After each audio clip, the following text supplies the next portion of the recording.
Dr. Nalukwago. From what you've heard, the reaction given by the government, in which they describe your leader, Bobby Wine, as a traitor, wasting time, spoiling the image of Uganda. What does NUP seek to achieve from these engagements that you have continuously had with Western democracies about the affairs in Uganda? Mr. Timothy made my work very easy. I'm happy that I came to speak after him.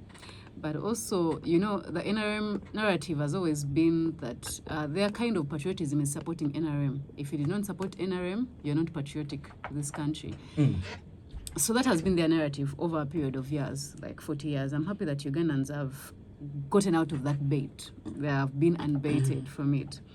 But as we have all agreed that when you accept to join these treaties, to sign these treaties and join these international conventions, you cease to be an absolute sovereign.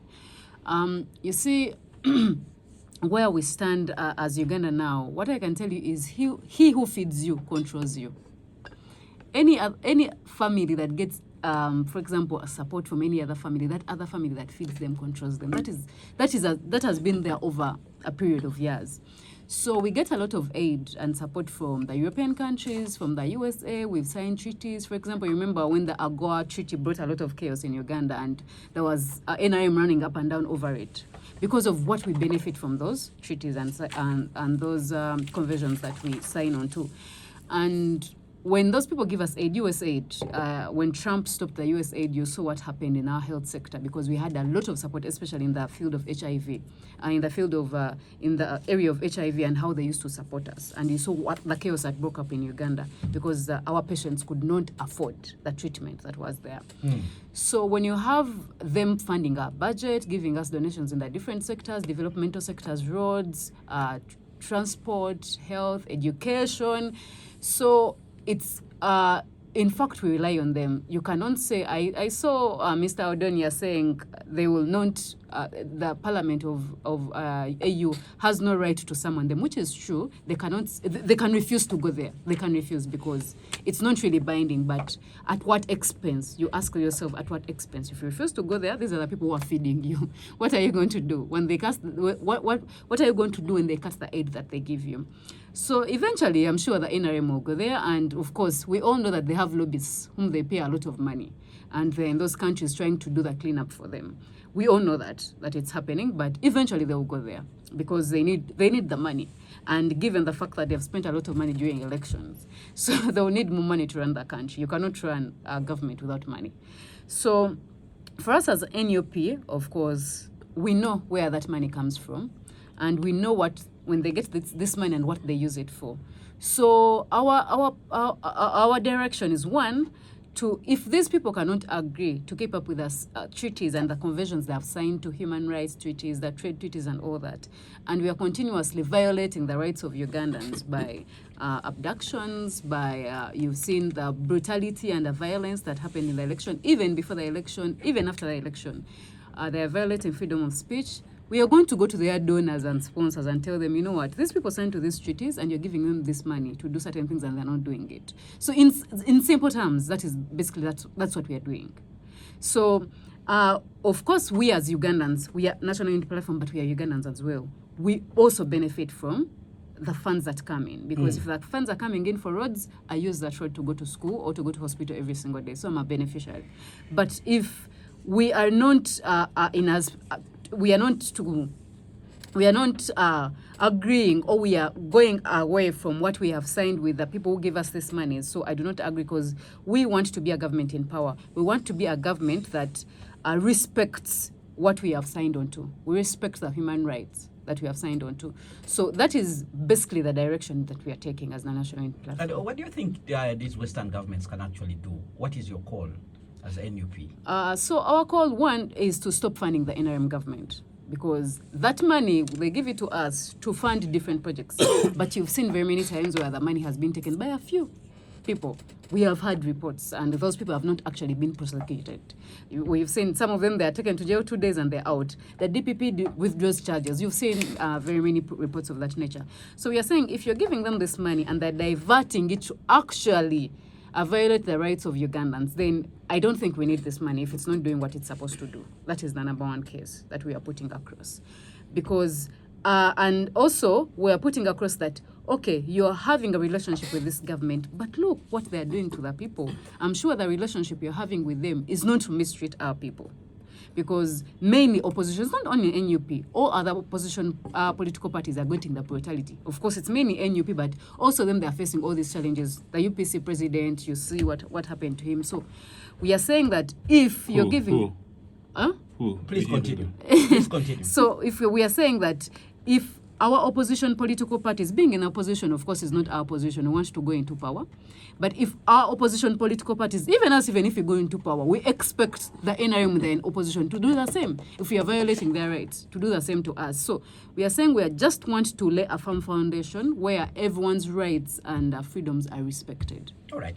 Let's go to retired Major Awich Pollar. I don't know how this information was received at the NRM Party Secretariat when you saw the European Parliament, debating the situation in Uganda, taking a firm position, but also the lead of the NUP addressing that Geneva summit, where he actually likened the situation in Uganda now to what was in this country during the Amin's era. Thank you so much. Now, about the Human Rights Summit in Geneva and the presentation by Honorable Chagulanyi. You see, a Human Rights Summit, it's basically a conference where you invite guest speakers. And the outcome of such a meeting is non-binding whatsoever. It's more of an academic talk. It is organized, it can be organized by a body like Human Rights Committee. Human Rights Committee of UN is a treaty body under the ICCPR, that is International Convention or Covenant on Civil and Political Rights. It's a convention signed and ratified by countries. Uganda is a party.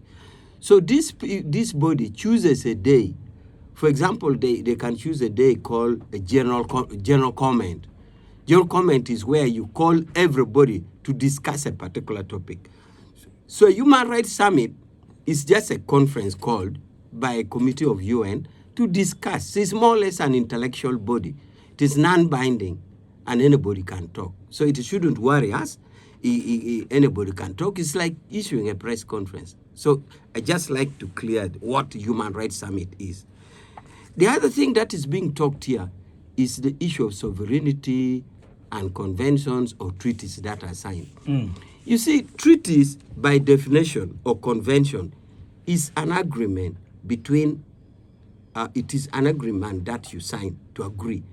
For example, what is an example of a treaty? Say, Convention on the Rights of the Child. It is a negotiated instrument starting from Article 1, who is a child? Somebody below 18 years. And it goes on right to food, right to education, right to health, refugee children, and blah, blah, and all that. Now, states commit to follow that. That is the treaty. And that is the agreement. You can call it a treaty, you can call it a convention, or you can call it a covenant. Now, I don't understand what our friends are talking about European Union and a treaty. Which treaty? All right. There's no treaty between Uganda and European Union. And for that case, European Union has no binding treaty with any country in the world. Nothing.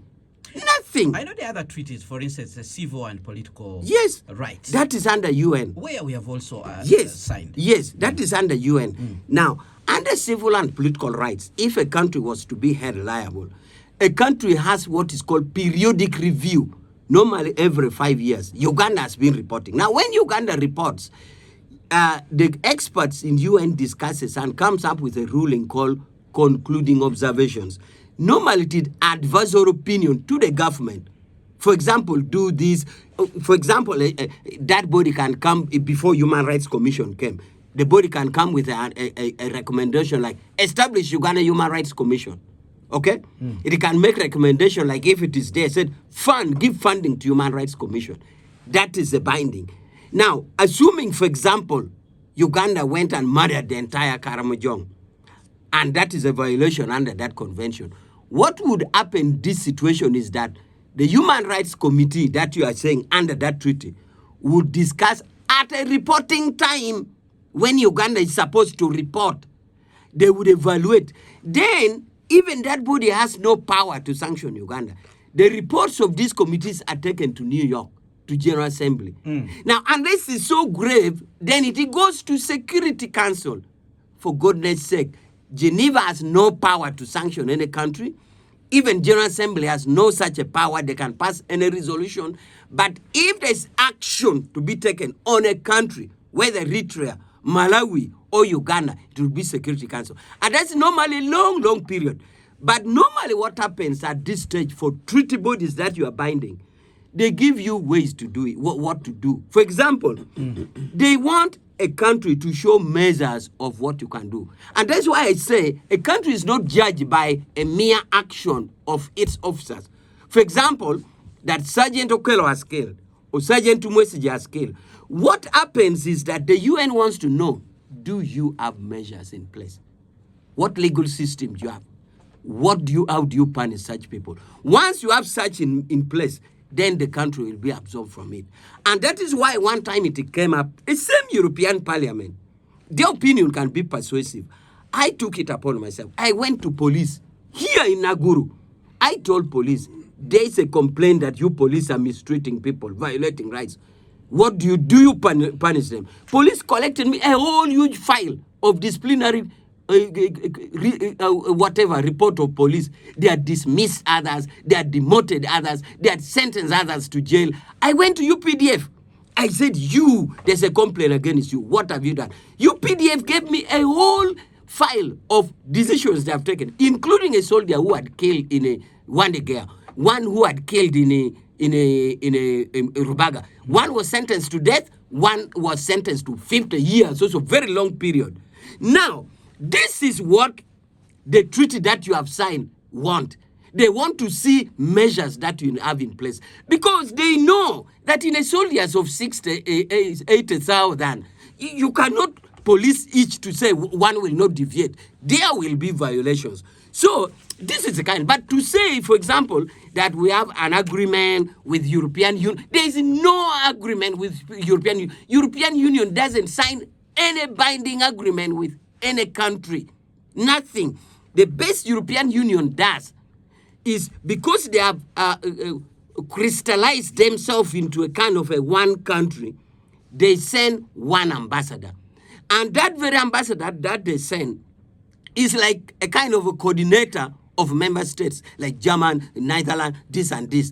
But they don't have a binding position. They know European Union is not like UN. At least UN, you are bound by agreements, the conventions you have signed, which you periodically report. For example, I gave you that of a child. You report to say, what have you done to right to health?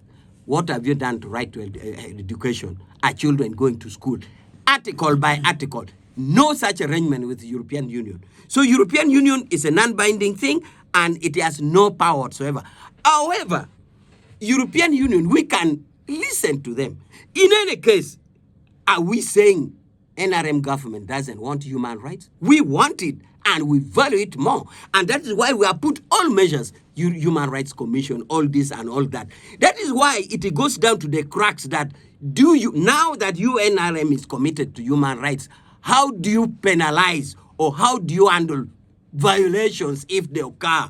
Because the presumption is that violations at any one time will occur. It occurs in all countries. But do you have institutional framework? So that is what happens. So we would tell European Union, please, our colleagues, and that's why they keep saying development partners, because you are dealing as equals. European Union is interested to know that the security in this region is good. It is in their interest. And they know we control Somalia and all these others. European Union is interested in refugee matters. And they know Uganda is second best in refugee matters. The best one in the world is Turkey. I said it yesterday. Why Turkey? Because European Union give money to Turkey to be a gate to get those refugees from Eastern world not to go inside Germany and France. So they give Turkey money. Now Turkey passes good laws, good policies, they become friendly. But in the entire world, Uganda was number one in refugee friendliness. And it is in their best interest. So colleagues, European Union has maybe more, forget about the fact that France is the biggest interest person in the oil and many other things. So, In a nutshell, you're saying they will do nothing. That's what you're saying, in so many words. they can't do, for example, they can draft a resolution, for example, after plenary debates and after submitting, because what they are doing right now is what they could call to hear from the affected parties, but also calling the Uganda ambassador would be in what you call a fair hearing, that we want to hear from Uganda. Right. What I find it contradictory, though, is that if you say ambassador of Uganda is speaking on behalf of Uganda, then why NUP? Because the ambassador of Uganda is representing the entire country. For example, if a Ugandan gets in distress in a part of Germany, okay, it won't matter whether that Ugandan is NUP or NRM. It will get consular service. The embassy will have to go to see that Ugandan. So the embassy is for all. So I was telling European Union, if you call NUP as an actor in this thing, then call NRM. But if you want to hear from Uganda, hear from the ambassador, because the ambassador is representing everybody. All right. So let's take the matter around the table. And I want to go back to Dr. Nalukwago. You've heard from Awich, Pollar, the position of the NRM and the government generally, how they consider what is going on. And in a nutshell, they're saying they do not expect anything serious to come out of your actions as a NUP. Oh, of course, he's just saying it here on radio to show, of course, that egocentric mind of NRM and all that. Given a number of no. Of course, pointers there. He knows, and is 100% sure that they're going to do something about it. That one he knows. Because he knows, like I said when I'm starting my conversation, that their summons are not, like what he says, like they're not binding. They don't have to go there, but they will go there because they know the consequences of not going there. And they are going to go there and they're going to, of course, to be heard. So, like I told you, these people fund many of our projects. We may not have binding treaties with them, but they fund many of our projects. Our country, to run, it needs money. And these people give us the money. He who feeds you will control you. So the NRM is going to go there through the ambassador, and they are going to be represented to speak about what has happened. So I'm expecting it. I don't think they should be in denial of it. It's going to happen. And that meeting is going to happen on Monday. Let's hear from Joseph. You've heard about the response of Pollar, Awich, even to some of the issues you put across, including Uganda not having a binding treaty with the European Union, and therefore nothing substantial is likely to come out of these ongoing engagements. Comrade Awich, being the lawyer and being the experienced diplomat, and also having served at Geneva for quite some time, picked on a semantical element of the issue and made a very genuinely fantastic argument that there is no binding treaty related to the EU.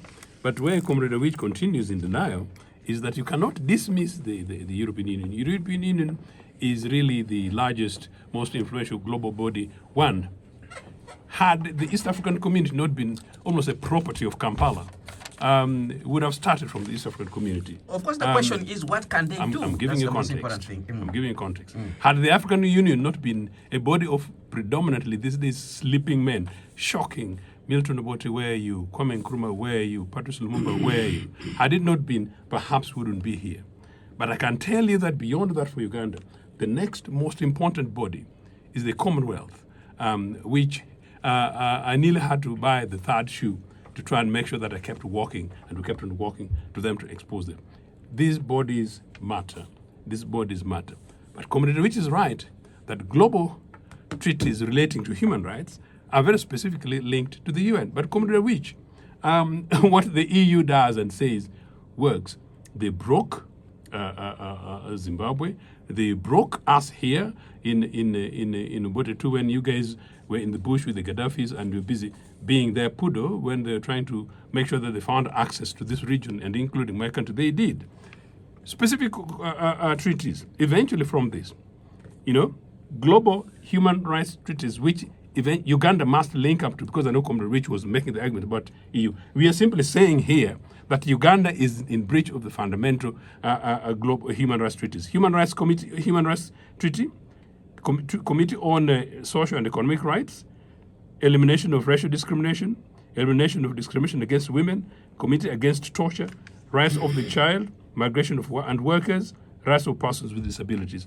These UN conventions, what the EU is doing is basically setting a ground for a conversation that picks us from here. EU ambassadors will find it extremely difficult to come and dine, when they're also part of the members, and some of them are, as Comrade Awich talks about, members of the Security Council, in fact, the Permanent Five. I am advising NRM colleagues not to see this that because it's not binding, but to see it as that's a real escalation of the situation in Uganda. I am glad that today Ugandans can be heard in Brussels. I'm telling you that we tried to bang the doors of Brussels and all the ambassadors and all their missions and all their leaders. At the time, Kampala was their poodle, and they failed to see the extremes of atrocities being committed here. We welcome this. At the moment, Comrade Awich, let the process continue. We hope that this thing moves beyond Brussels and goes to Washington and goes to New York and that goes to the UN Security Council. It has been really for too long coming that the international community can also begin to debate the extremes of what's happening in Uganda. To see how Chagulanyi is being treated, to see how Besigye is being treated, and to say we talk for sovereignty, I think it's completely unacceptable. Right, Timothy, let's hear from you before we go for a break. Thank you, Anderson. Listening to Afanda, which I think this discussion at a broader level is just beyond EU. This is a global discussion. And the question around treaties is not specific to EU. It is true that EU does not have any specific treaty, but because treaties are a bit broader at that level. But they are preferential. They are universal standards, one would say. Those are universal standards, but in blocks, EU is a block. And the sort of arrangements they do enter with countries are preferential in nature. And this could range from, say, lifting some taxes on some goods that that we do export there, and many of those other, including the security arrangements that the countries do have. The other component that this is involved is that the question around Uganda just does not affect how we look at the business as usual. This affects the day-to-day business of our countries interact with Uganda. Things like tourism, things like many of these arrangements at the country level. It puts Uganda in a place not so admirable for any of the people at a global level interested to come to the country. And so what can EU do? I think that there are a few things, again, and that's after it has been approved by the European Commission and the Council of European Union. It will depend again with the individual countries within the European Union on what they would want and on what they would want to. There will be a vote. Not necessarily. That's the European Union There will Parliament. be a decision eventually. At the from Parliament the level, it will go to the Commission, and then it will go to the Council. And once those processes are done, then it will go to the individual countries ready to decide on what it happens. But the important point is that, as opposed to chest stamping and having a bravado sort of approach to most of these things, I think that there are better ways to which many of these things could be addressed, because these are countries at that level, and that things like visa bans, those trade arrangements that the two parties do have, it is not the question of equality ceases to be at the table, especially when you have a higher level of dependence to some of Those these other guys countries. tortured Zimbabwe. Yeah, They did. Can I? Right, Spectrum